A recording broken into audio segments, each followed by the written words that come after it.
Welcome to Volume and Vision. There is a strange moment that happens every morning. The world has not started making demands yet. Your phone is quiet. Your inbox is waiting. The streets are calmer. Most people are still asleep. And for a brief period of time you have something that becomes harder and harder to find as the day begins. You have yourself. Now imagine what would happen if you stopped giving those first moments of the day to notifications, other people's opinions, random videos and endless scrolling. What if you used them to build the person you want to become? That is where the real idea behind the 5 a.m. Club begins. And before we go any further, forget the idea that this is simply a story about waking up at 5 in the morning.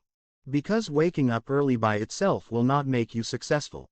You can wake up at 5 and waste the next 2 hours just as easily as you can waste 2 hours at 10 in the morning. The real question is not when you wake up. The real question is what you do with the first part of your day. Because your morning is more than a collection of minutes. It is a signal to your mind about how you intend to live. If the first thing you do after opening your eyes is reach for your phone, you are allowing the outside world to decide what deserves your attention.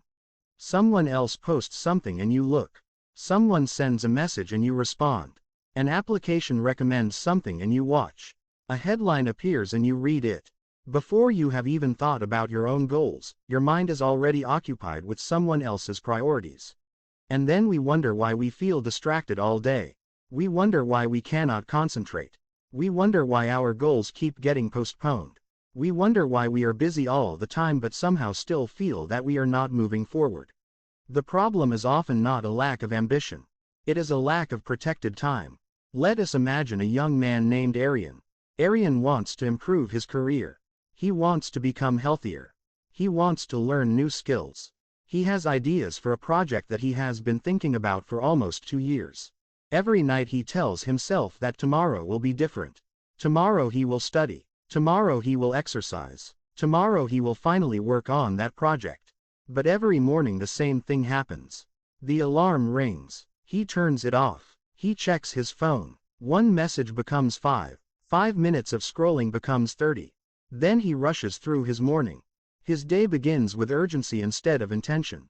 By the time his responsibilities are finished, he is exhausted.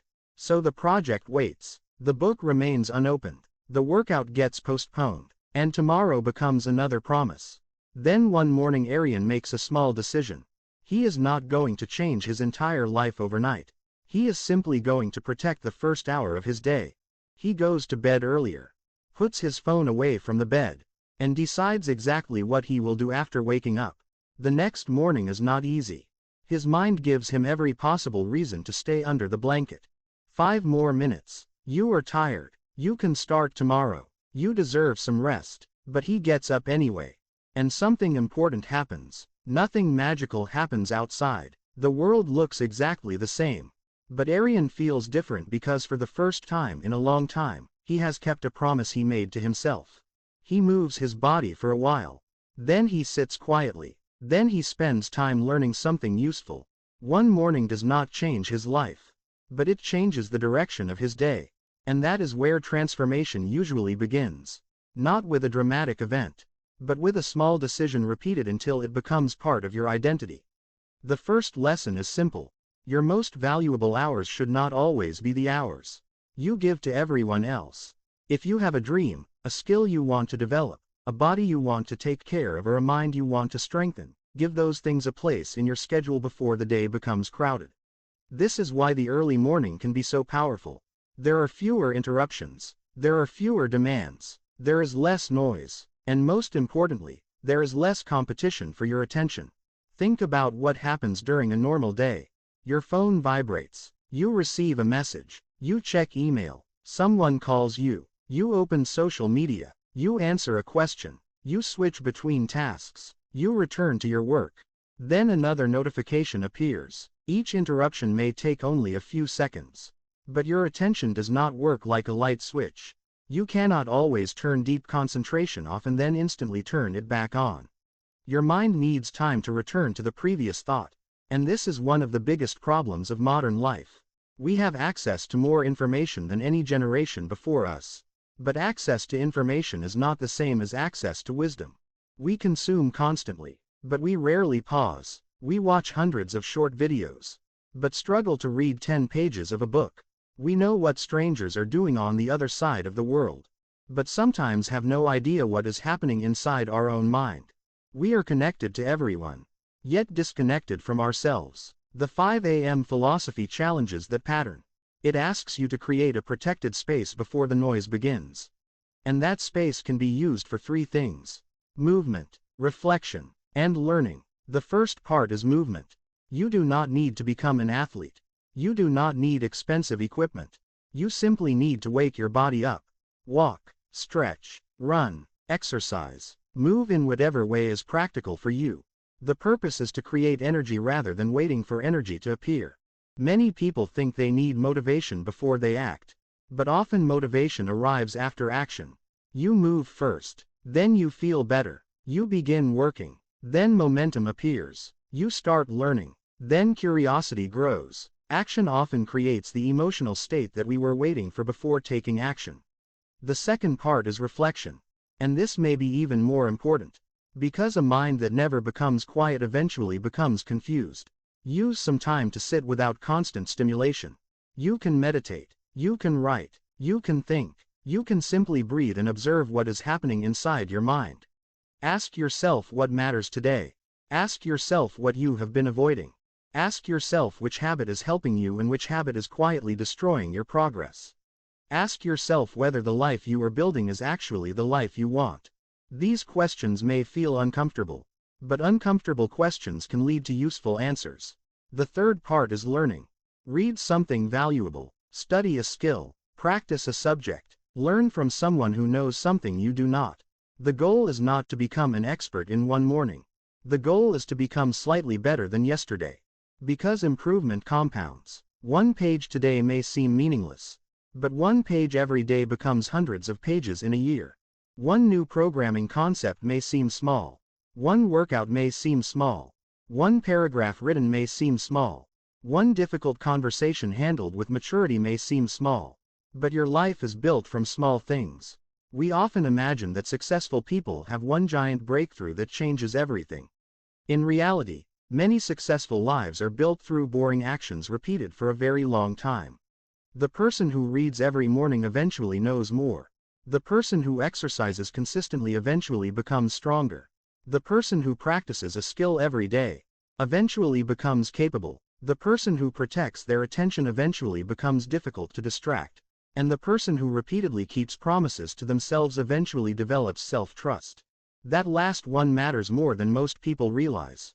Because every time you tell yourself that you will do something and then refuse to do it, you teach your mind that your own promises do not matter. But every time you make a small promise and keep it, you build evidence that you can trust yourself. Wake up when you said you would. Finish the small task you promised yourself. Read the pages you plan to read. Take the walk you promised to take. And slowly your identity begins to change. You stop seeing yourself as someone who is always trying to become disciplined. You begin seeing yourself as someone who is disciplined. That is a much deeper transformation. But there is one mistake you should avoid.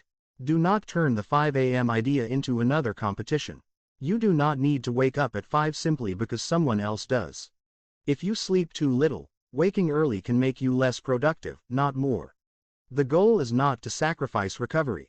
The goal is to create a life in which sleep, health, focus, learning and meaningful work support one another.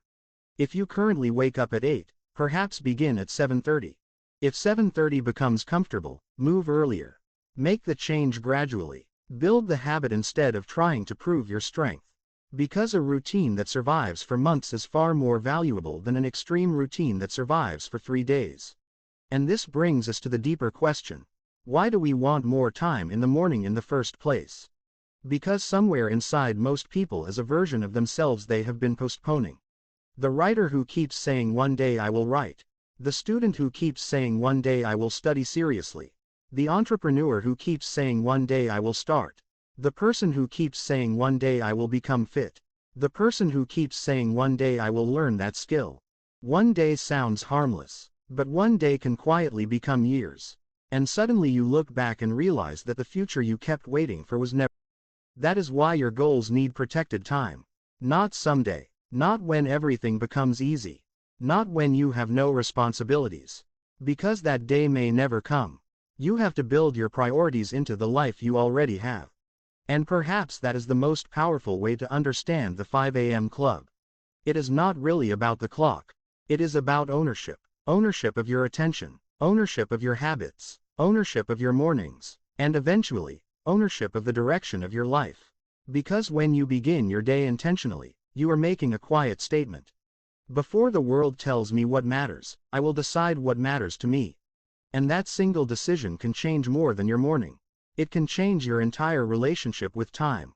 So tomorrow morning, do not ask yourself whether you feel motivated. Ask yourself what kind of person you want to become.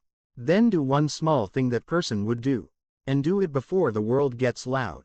Because your future is not waiting somewhere far away. It is being created quietly. One morning, one decision, one habit, and one day at a time. This is volume and vision. And if you found value in this journey, stay with us for more powerful ideas from books that can change the way you think, work and live. But remember, information only becomes transformation when you put it into practice. So do not simply listen to this idea. Test it, wake up, move, reflect, learn, and begin building a version of yourself that tomorrow will be proud of.